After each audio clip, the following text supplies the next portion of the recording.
Welcome to Twisted Truths, where betrayal meets brutal payback, and where the most unexpected twists expose what people are really capable of.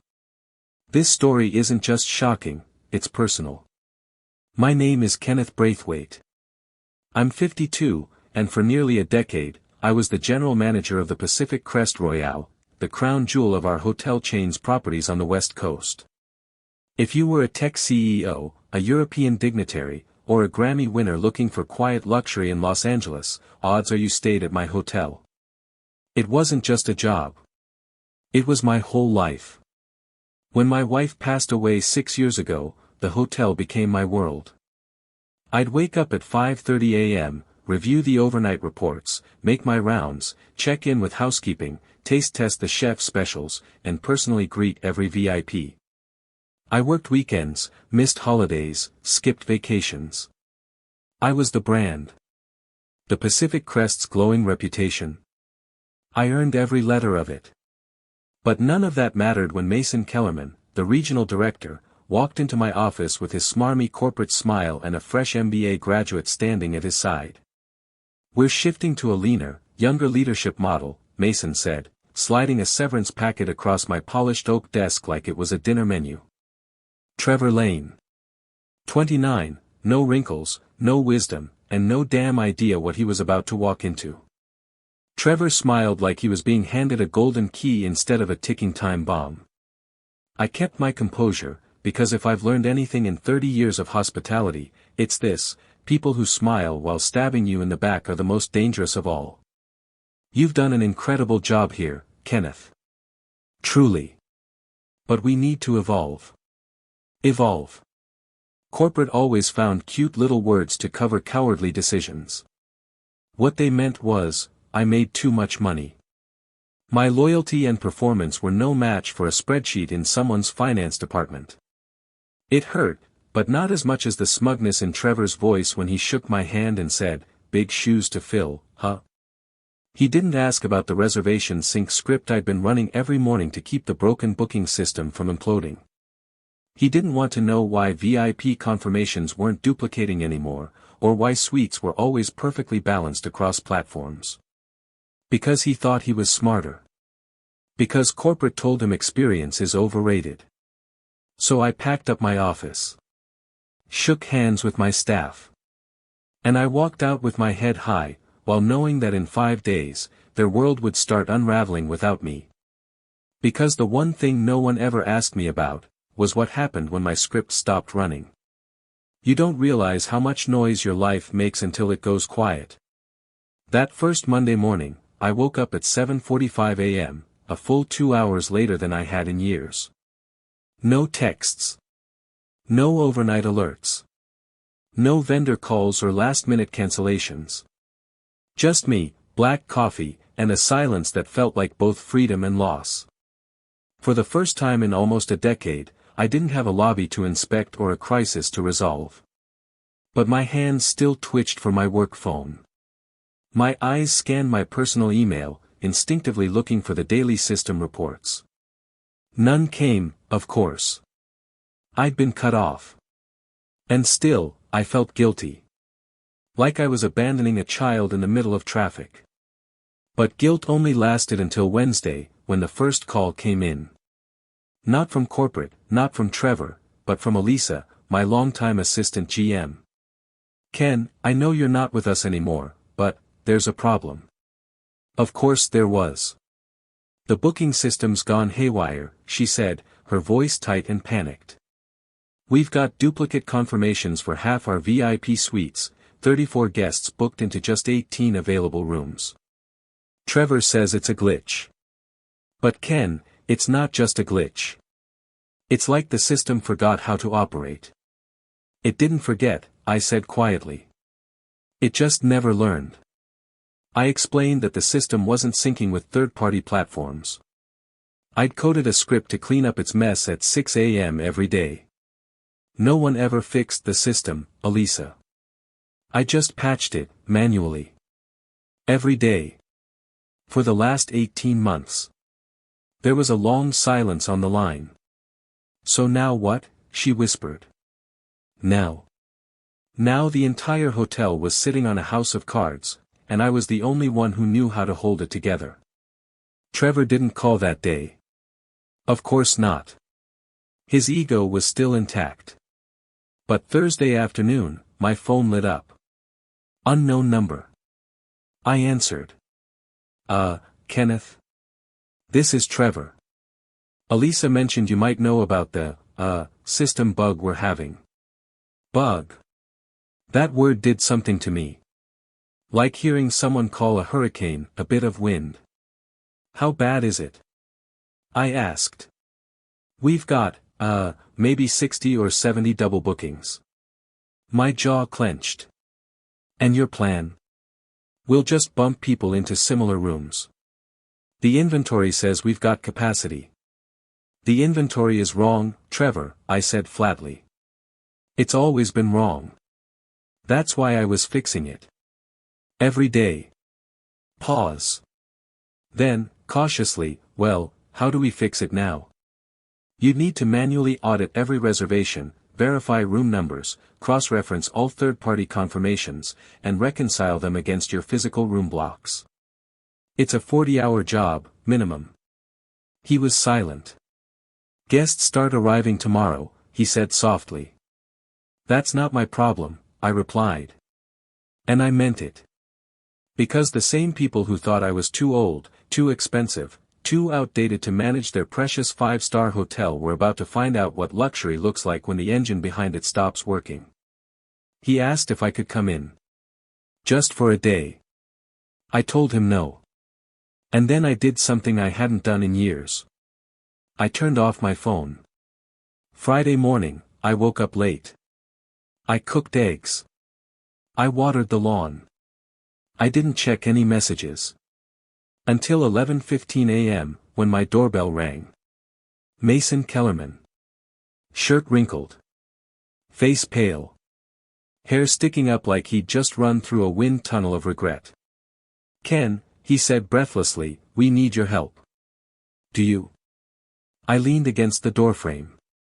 Didn't think I was part of the new younger leadership model. His jaw twitched. We've got UEFA officials arriving.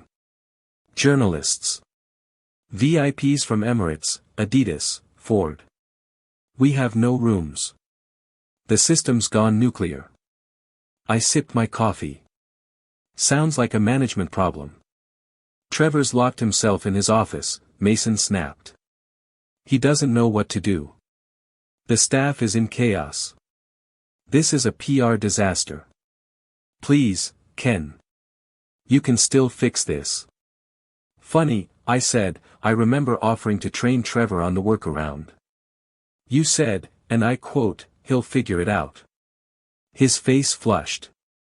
Be reasonable. Think of the staff. Think of the guests. I did think of them. For 9 years. Mason stepped forward. We'll pay you double. Just for today. Just help us get through this. I didn't answer. Just closed the door. He stood there for a while. I watched him through the blinds.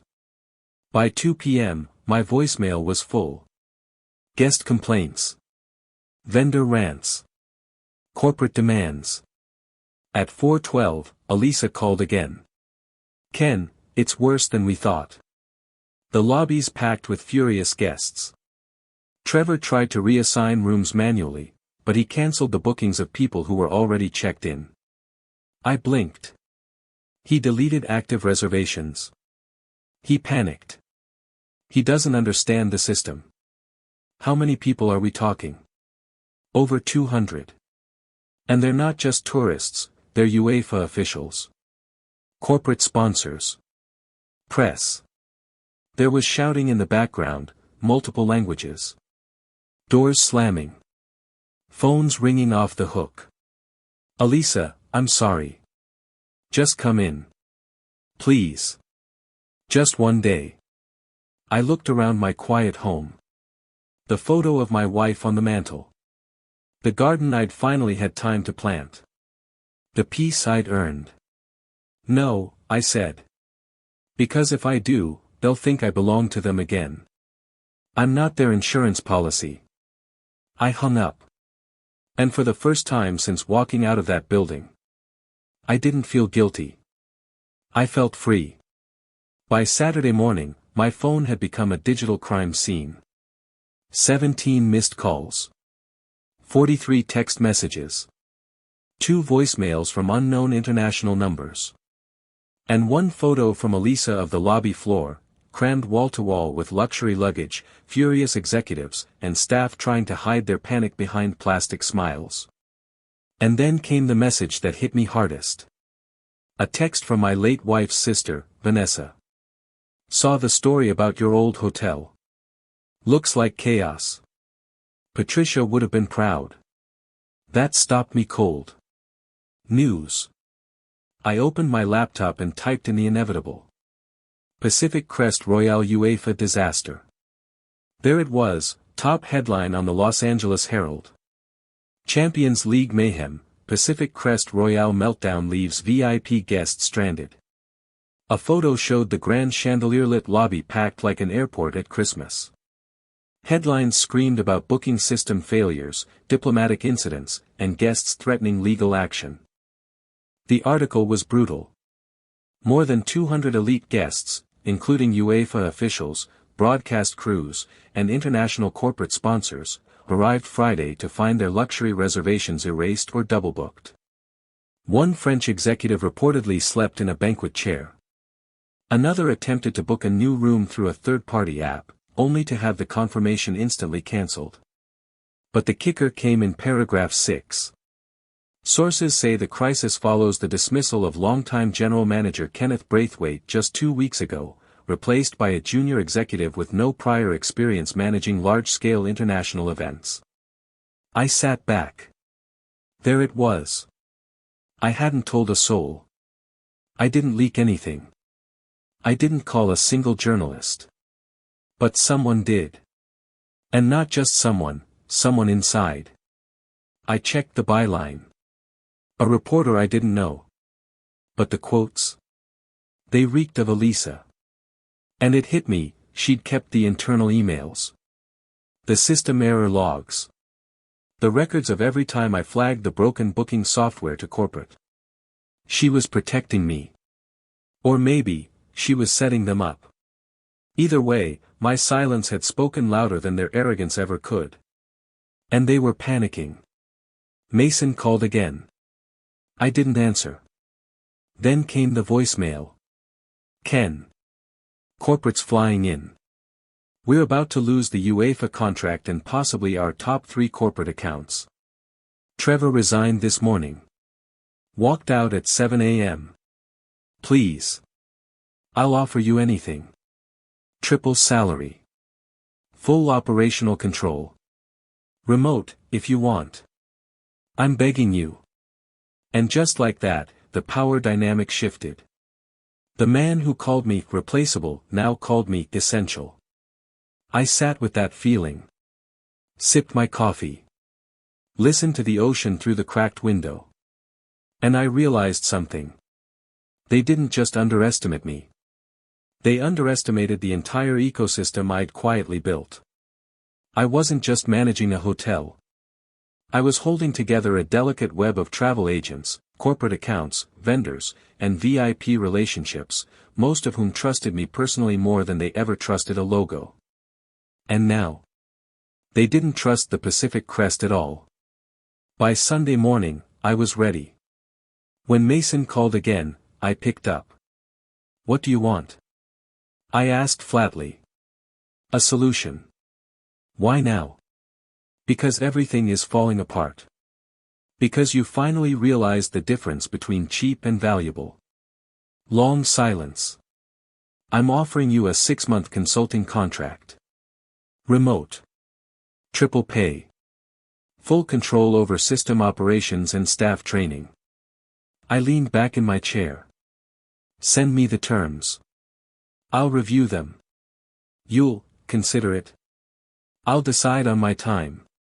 The contract came through an hour later. It was real, and generous. 6 months, renewable by mutual agreement.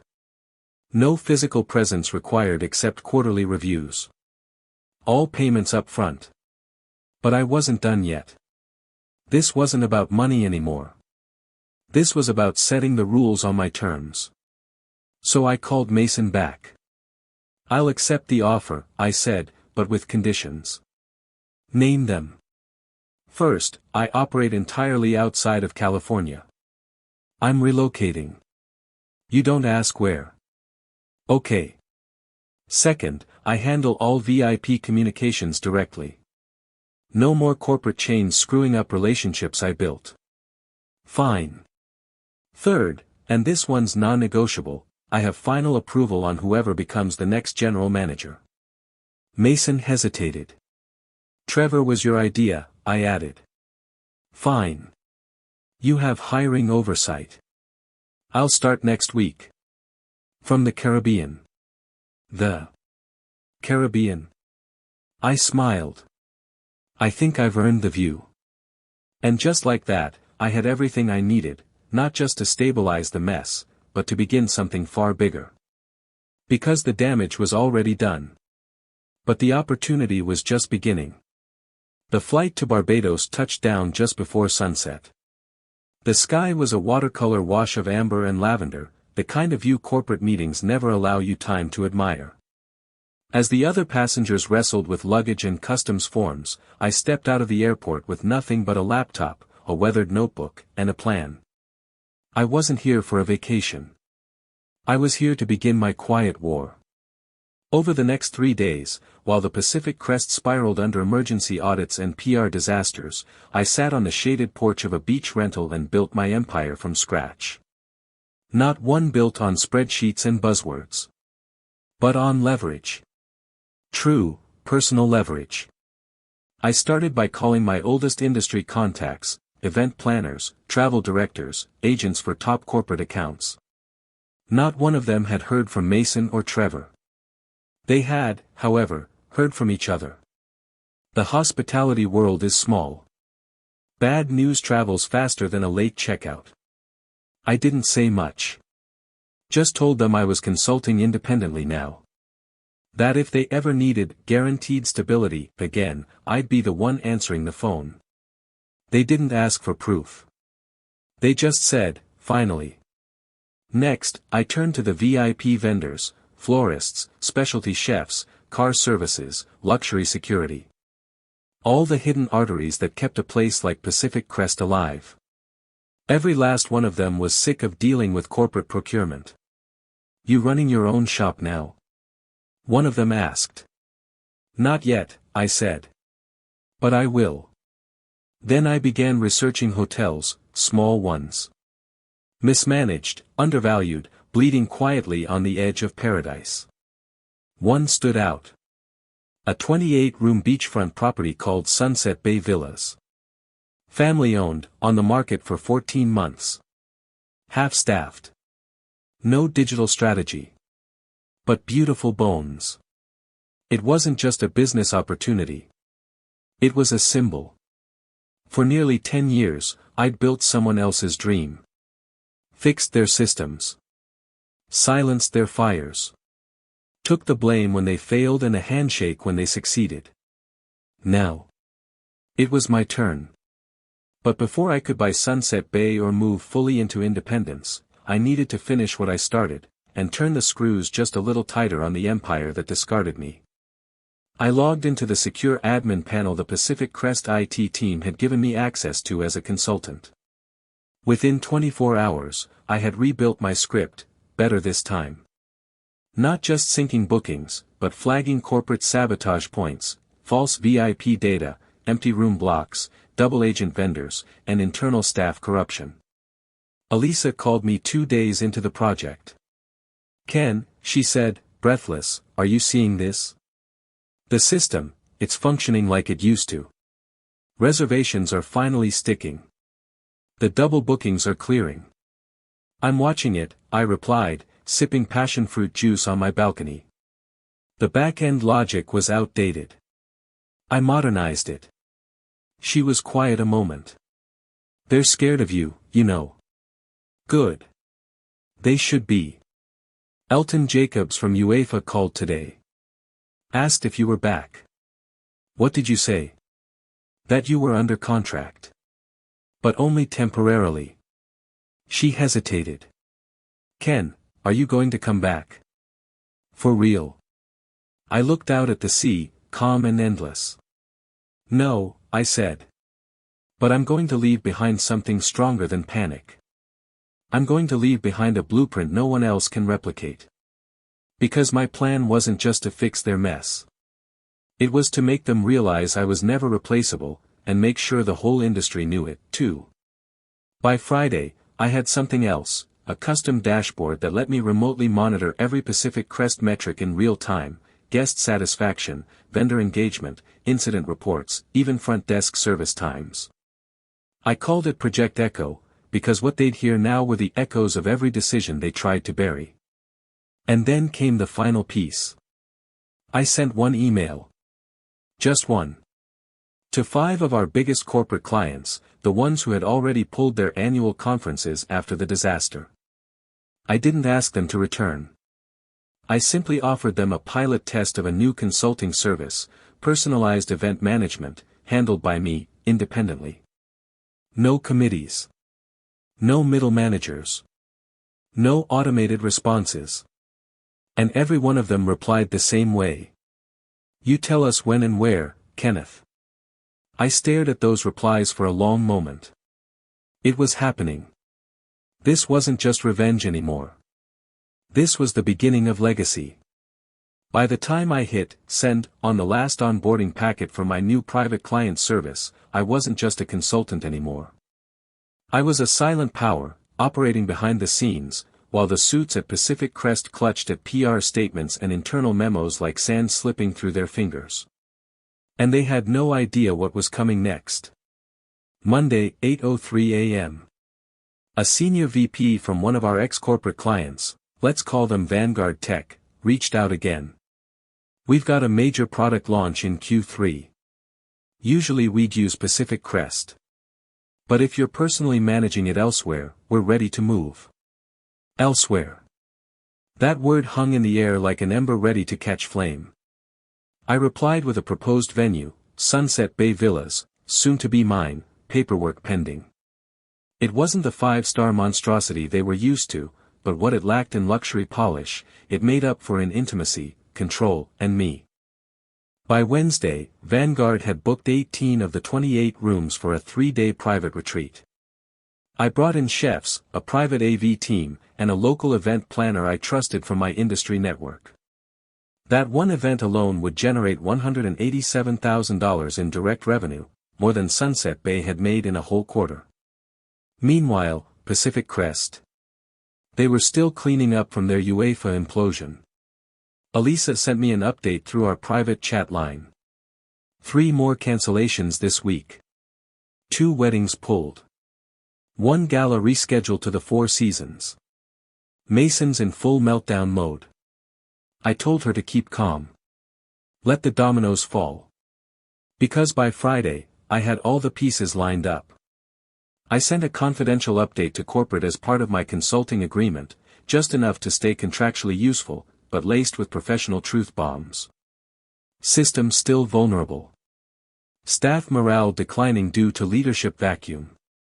Vendor relationships strained after late payments. Brand confidence eroded among core accounts.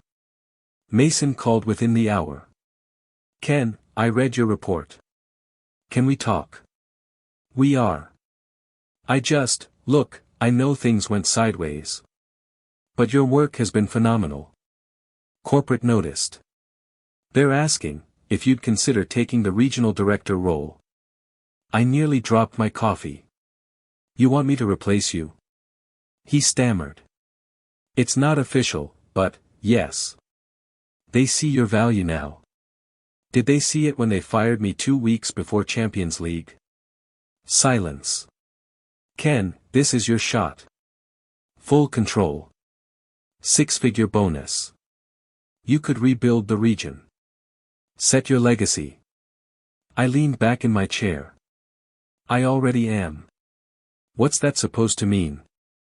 It means I just hosted a $187,000 event from a property you've never even heard of. It means your former clients are now mine. It means the only reason Pacific Crest hasn't imploded entirely is because I'm keeping it on life support. He swallowed audibly. You're making a mistake.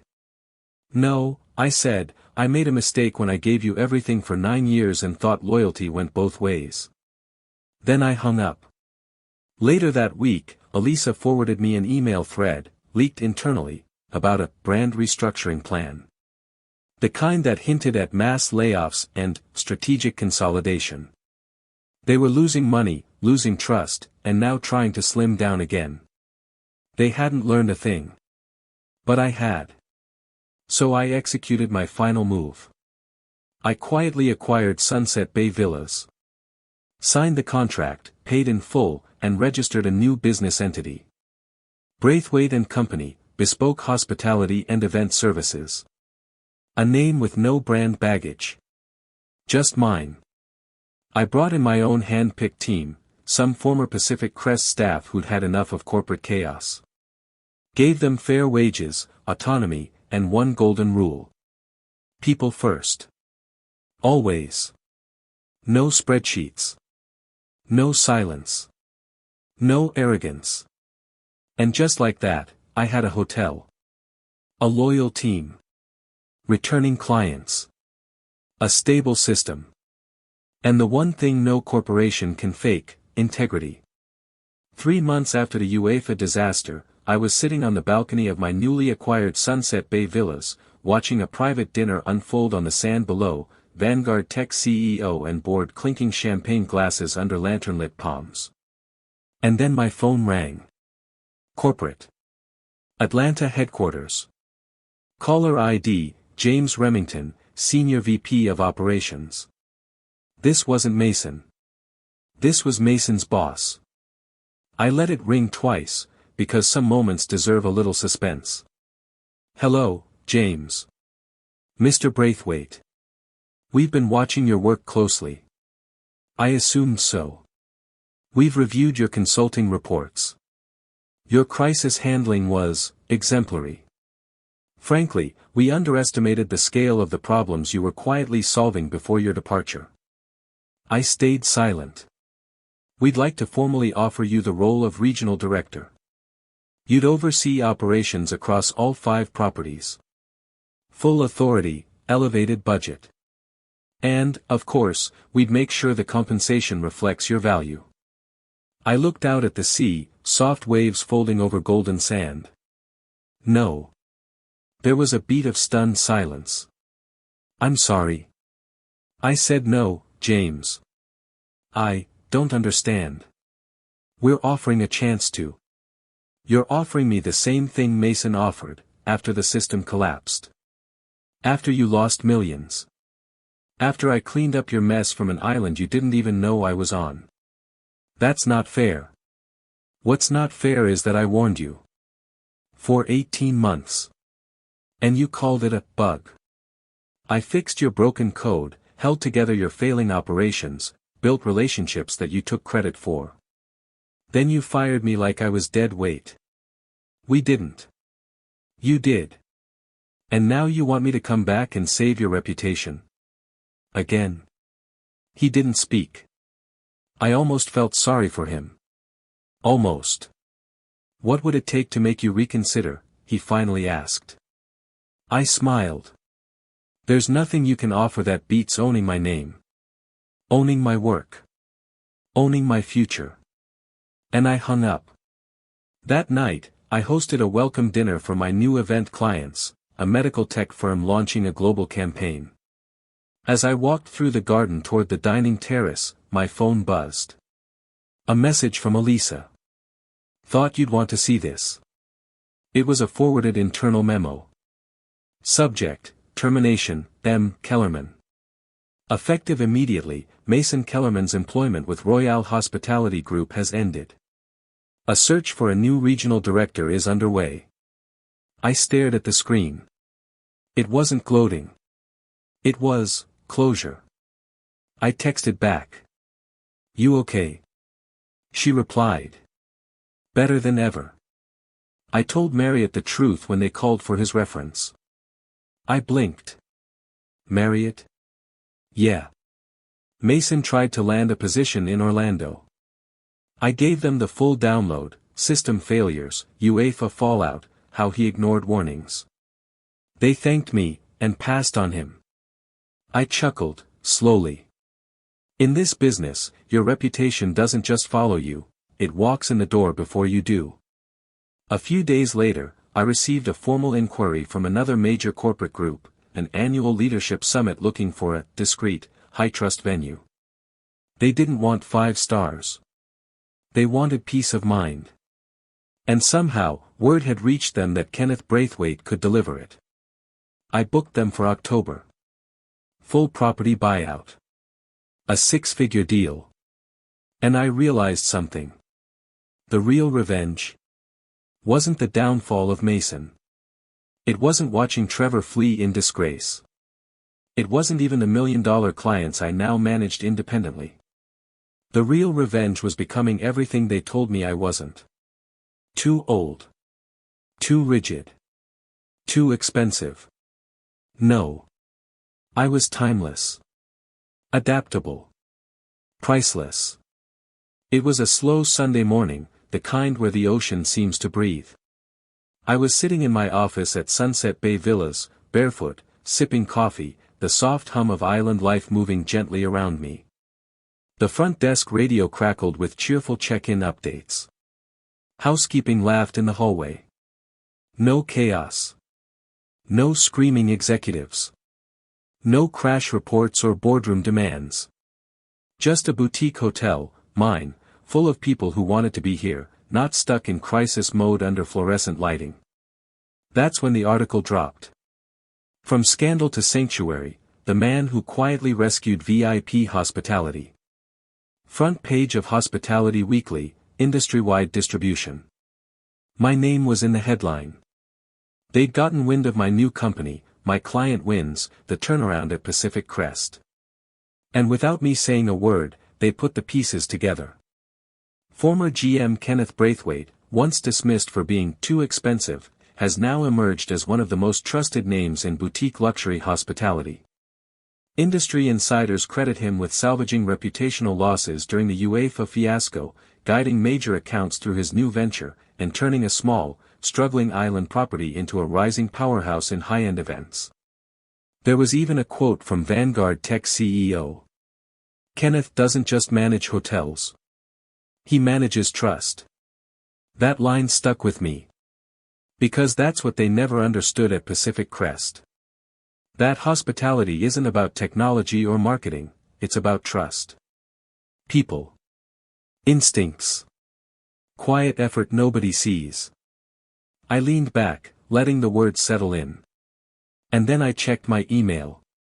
Another new inquiry, this time from a travel magazine wanting to feature Sunset Bay in an upcoming Hidden Luxury Gems issue. I almost laughed. Because a year ago, they wouldn't have returned my calls. My phone buzzed again. Elisa. Hey, she said. Guess who just applied for a mid-level property manager role at a golf resort in Arizona? Mason, I said instantly. Yep. And guess what? What? They listed me as a reference. I nearly spit my coffee. You're kidding. Nope. I gave them a very professional breakdown of what happens when ego outruns experience. Let's just say, I doubt he'll be working in high-end venues anytime soon. I chuckled, but there was no satisfaction in it anymore. Not really. Because I didn't need him to fail. I just needed to be free. Free of chasing corporate approval. Free of being silenced when I raised red flags. Free of putting out fires I didn't start, for people who didn't care that I burned in the process. And now? Now I had a place where every detail reflected my values, not some quarterly earnings target. Where each room held stories, not just bookings. Where the staff called me Ken, not sir or boss, and meant it with respect, not fear. That night, as the sun melted into the Caribbean, I walked down to the beach. A couple was dancing barefoot in the sand, the waves keeping time with their laughter. A child chased crabs along the shoreline, his parents watching with glasses of wine in hand. I'd seen chaos. I'd lived it. I'd managed it for a decade without thanks. But this? This was peace. This was joy. This was earned. My phone buzzed one last time. A text from Elisa. New GM at Pacific Crest just sent out a company-wide memo. Says they're modeling their management structure on what you built. I smiled, powered off my phone, and slid it into my pocket. Because legacy doesn't live in memos or headlines. It lives in the way people speak your name when you're not in the room. It lives in the lives you improve quietly, consistently, completely. In the end, truth has a way of surfacing, even if it comes twisted through pain and betrayal. As one wise voice once said, sometimes your greatest enemy was once your closest ally. If this story struck a chord with you, let us know in the comments. And don't forget to subscribe, share, and spread the word, because justice deserves to be heard.